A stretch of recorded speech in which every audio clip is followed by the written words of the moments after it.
नमस्कार। आध्यात्मिकता से रिलेटेड वीडियोस के नेक्स्ट एपिसोड में आप सभी का स्वागत, अभिनंदन। सबसे पहले तो सभी साधक और साधिकाओं को नव वर्ष की हार्दिक शुभकामनाएं।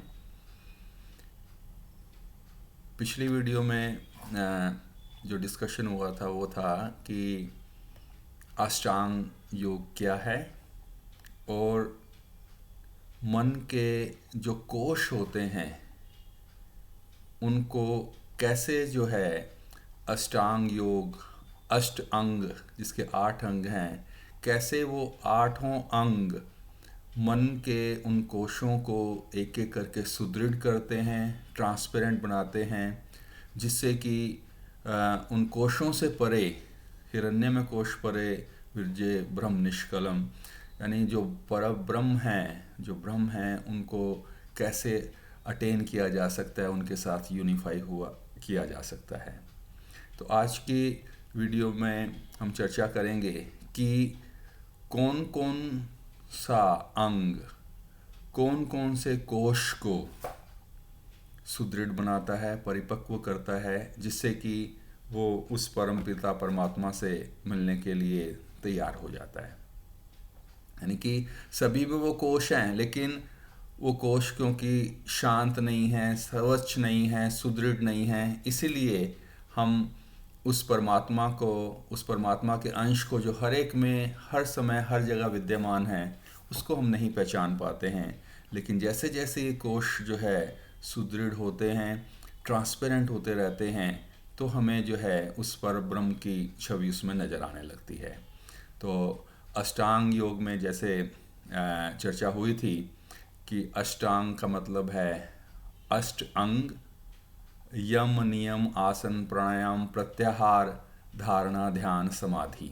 तो ये आठों अंग किस तरह से मन के जो कोश हैं, जैसे केले का फूल होता है ना, उसमें लेयर्स होती हैं, वैसे हमारे मन की कई लेयर्स हैं। कोश मीन्स खजाना, खजानों से भरे हुए हैं यानी ये कोश, लेकिन हमें मालूम नहीं है। तो आज कुछ चर्चा करते हैं कि कैसे जो है उस खजाने को खोजा जा सकता है, और जो सबसे महत्वपूर्ण, सबसे बड़ा खजाना है पर ब्रह्म, वहाँ तक कैसे पहुँचा जा सकता है। तो सबसे पहले आता है अन्नमय कोश। ये जो फिजिकल बॉडी है, अन्न से बना हुआ जो है ये physical body, it is basically A machine which is used by our mind to operate in this world। यानी मन हमारा इस शरीर को इस्तेमाल करता है इस दुनिया में, मशीन है। और आध्यात्मिकता की शुरुआत ही इस चीज़ से होती है कि जब हम ये समझने लगते हैं कि I am not this body, मैं ये फिजिकल बॉडी नहीं हूँ। आई जो है ना, आई क्या है, that is not at least this physical body. क्या है आगे पता लगेगा। तो अन्नमय कोश, इसको सुदृढ़ करने के लिए, इसको परिपक्व करने के लिए जो अष्टांग योग साधना का जो तीसरा अंग है आसन, आसन के साथ साथ प्रॉपर डाइट और प्रॉपर फिजिकल लेबर जो है वो जब हम करते हैं तो ये फिजिकल बॉडी जो है सुदृढ़ होती है। और आसन करते समय ये ध्यान रखना है कि टीवी में या मैगजीन्स में या किसी पेपर में देख के हमें आसन नहीं करने हैं। उसके लिए कोई प्रॉपर ट्रेनर हमें चाहिए, नहीं तो वो आसन फ़ायदा पहुंचाने के बजाय नुकसान भी कर सकते हैं।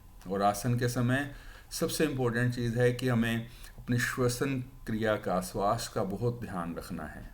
और एक जनरल प्रोसीजर है कि जब भी हम बैंड हुए हुए हैं, स्क्वीज़ हुए हुए हैं, तो उस केस में सांस अंदर नहीं होनी चाहिए, बाहर होनी चाहिए, एक्सेल कंडीशन में होनी चाहिए।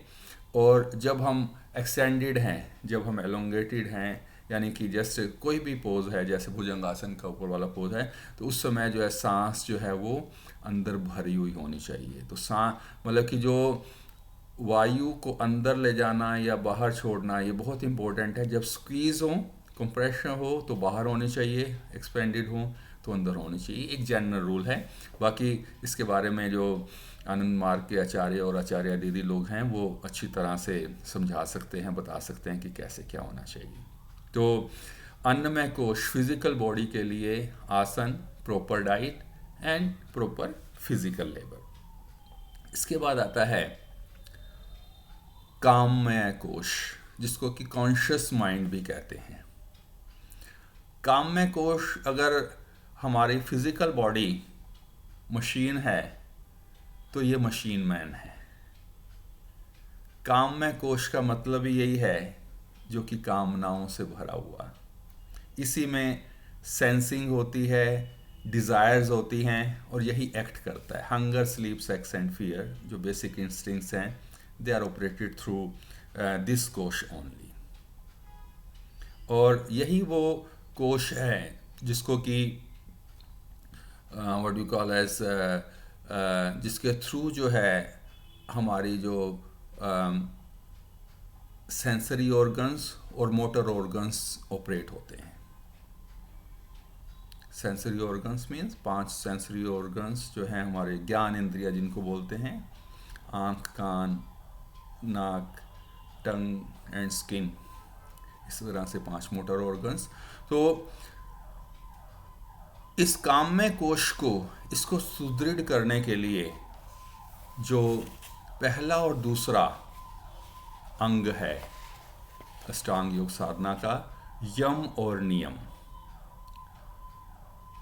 उसका प्रॉपरली पालन करने से, उनके ऊपर सुदृढ़ होने से, उनको मानकर चलने से हम जो है इस कोश को सुदृढ़ कर सकते हैं। और सबसे इम्पोर्टेंट है, आनंद मार्ग के प्रवर्तक श्री श्री आनंद मूर्ति जी का कहना है कि यम नियम के बिना साधना नहीं हो सकती। अगर आप साधना पथ पर अग्रसर होना चाहते हैं, आध्यात्मिकता के पथ पर आगे बढ़ना चाहते हैं, प्रोग्रेस चाहते हैं, तो उसके लिए यम और नियम को मानकर चलना ही होगा। उसके बिना साधना नहीं हो सकती, कोई प्रोग्रेस नहीं हो सकती। यम के 5 पार्ट हैं, अहिंसा, सत्य, असत्य, ब्रह्मचर्य, अपरिग्रह। किसी और वीडियो में इनकी डिटेल में डिस्कशन करेंगे, लेकिन अभी फिलहाल अहिंसा, सत्य, असत्य, ब्रह्मचर्य, अपरिग्रह और नियम के भी 5 अंग होते हैं, शोच, संतोष, तप, स्वाध्याय और ईश्वर प्रणिधान। इनको मानकर चलेंगे, इनके ऊपर सुदृढ़ रहेंगे तो मनुष्य का जो काममय कोश है, जो कॉन्शियस माइंड है, वो स्ट्रॉन्ग होगा, वो सुदृढ़ होगा, परिपक्व होगा। इसके बाद नेक्स्ट जो है वो कोश है, उसको कहते हैं मनोमय कोश, सबकॉन्शियस माइंड। सबकॉन्शियस माइंड जो है, जिसमें कि हमारी मेमोरी होती है, ड्रीमिंग होती है, और उस सबकॉन्शियस माइंड को जो कोश का जो नाम है दैट इज़ कॉल्ड मनोमय कोश।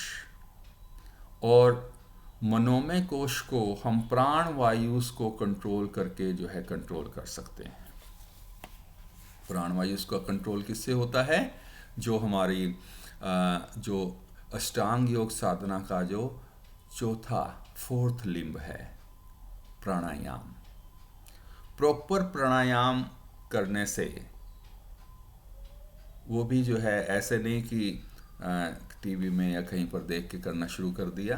प्रॉपर जो इसके आचार्य हैं, जो ट्रेनर्स हैं, उनसे ट्रेनिंग लेके, क्योंकि प्राणायाम को भी बहुतायत अधिकता में करने से उससे फ़ायदा के बजाय नुकसान हो सकता है, तो we should be careful for that. तो जो प्राणायाम है उससे हमारा जो सबकॉन्शियस माइंड है, जो मनोमय कोश है, वो सुदृढ़ होता है।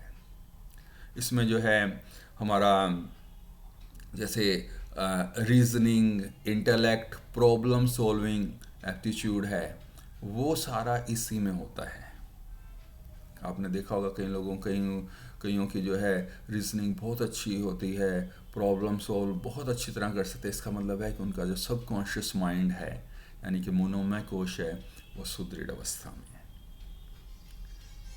उसके बाद जो है हमारा नेक्स्ट जो कोश है उसको कहते हैं अतिमानस कोश।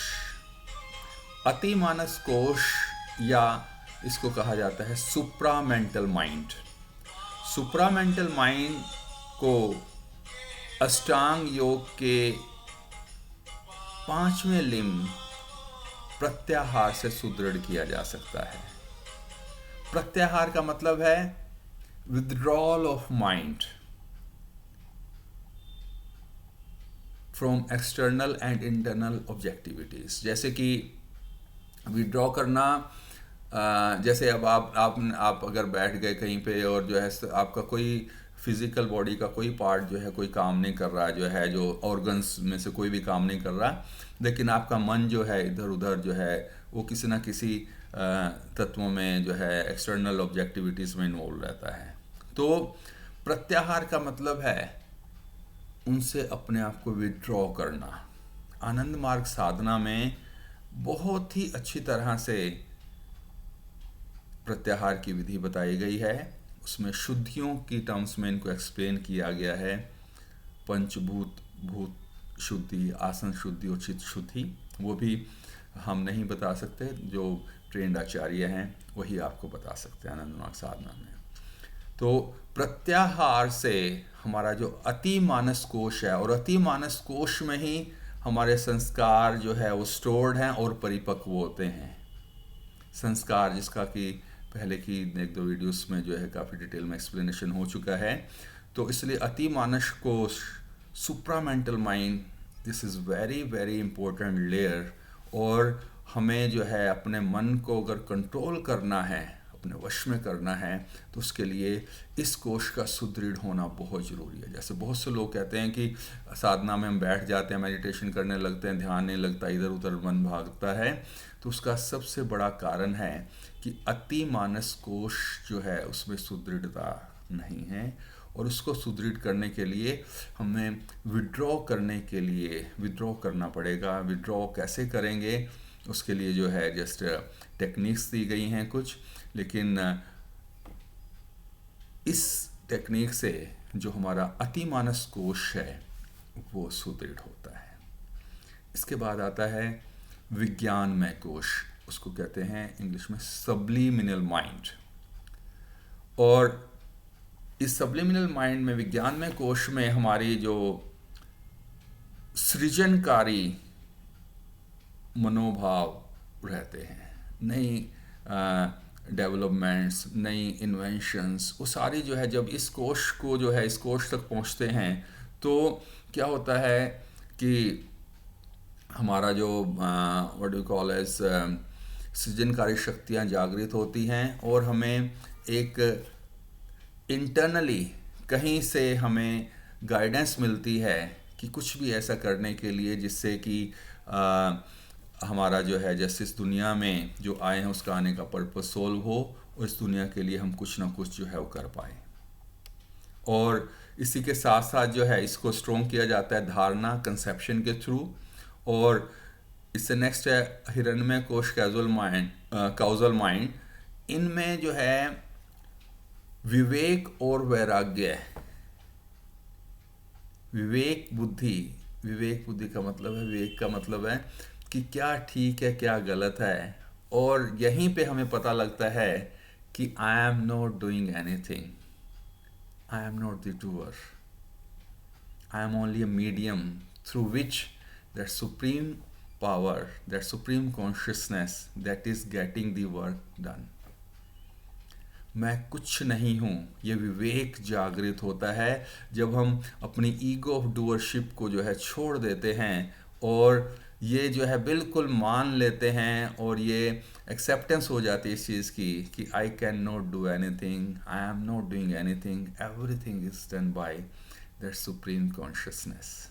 और ये पार्ट जो है ध्यान, मेडिटेशन से जो है स्ट्रॉन्ग होता है। लेकिन ध्यान, मेडिटेशन करने के लिए सबसे इम्पोर्टेंट चीज़ है कि प्रत्याहार और धारणा, ये बहुत अच्छी तरह से हमें करनी है।